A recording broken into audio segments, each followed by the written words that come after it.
மதுரை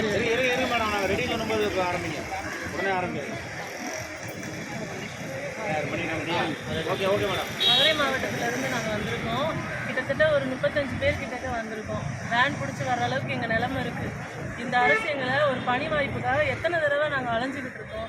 எல்லாத்துக்கும் இந்த கூட்டமைப்பு வச்சு தான் எங்களுக்கு ஏதோ ஒரு சப்போர்ட்டிவாக இருக்காங்க. பார்த்திபன் சாரோட சப்போர்ட்டிங்கில் தான் ஏதோ வேலை கிடைச்சிடுன்ற ஒரு சிறு நம்பிக்கை எங்களுக்குள்ள இருக்குது. அதை வச்சு தான் நாங்கள் வந்துட்டுருக்கோம். இவ்வளோ தூரம் நாங்கள் அலையணுன்ற எங்களுக்கு தேவையே கிடையாது. 2012 தகுதி தேர்வு பாஸ் பண்ணியிருக்கோம். 13 அதுக்கடுத்து நியமன தேர்வு, இன்னும் எத்தனை தேர்வு தான் பாஸ் பண்ணுறது. 13 பாஸ் பண்ணப்போ வெயிட்டேஜ் கொண்டு வந்தீங்க. நியமன தேர்வு எழுதினப்போ தேர்வு பட்டியலில் எங்கள் பெயர் வரல. அடுத்து இன்னும் எத்தனை காரணங்களை நாங்கள் கேட்டுக்கிட்டே இருப்போம்.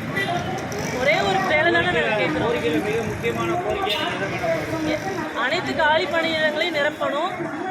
எங்கள் பார்த்திபன் சார் என்ன அவரோட கோரிக்கைகளை நிறைவேற்றணும்.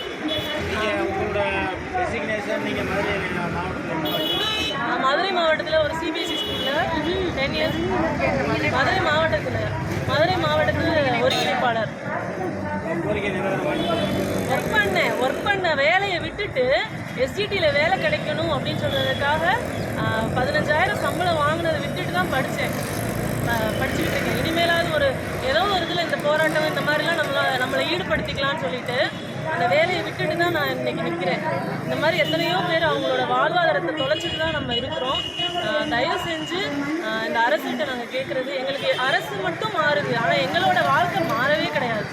2012 எங்களோட வாழ்வாதாரம் எதுவுமே மாறவே கிடையாது. எத்தனையோ அர்ப்பணிப்பு மத்தியில் தான் நாங்கள் இந்த போராட்டத்துக்கு வந்திருக்கோம். எனக்கு நான் 18 வயசு 19 வயசு இருக்கையில் எனக்கு 10th பாஸ் பண்ணேன். இன்றைக்கி எனக்கு 7 வயசில் ஒரு குழந்தை இருக்கும். இது மாதிரி எத்தனை பேர் அவங்களோட வாழ்க்கையை சொல்லிருப்பாங்க. எல்லாரோட கதைகள் ஒவ்வொருத்தவங்களுக்கும் இந்த உலகத்தில் ஒவ்வொரு கதை இருக்குது. ஆனால் இங்கே இருக்க எல்லாருக்கும் ஒரே கதை, தகுதி தேர்வில் பாஸ் பண்ணியிருக்கோம், நியமன தேர்வில் பாஸ் பண்ணியிருக்கோம், ஆனால் வேலை கிடைக்கல. இந்த ஒரே ஒரு கோரிக்கை, இந்த ஒரே ஒரு கதை தான் எங்களுக்கு வேலை வேணும். தேங்க்யூ.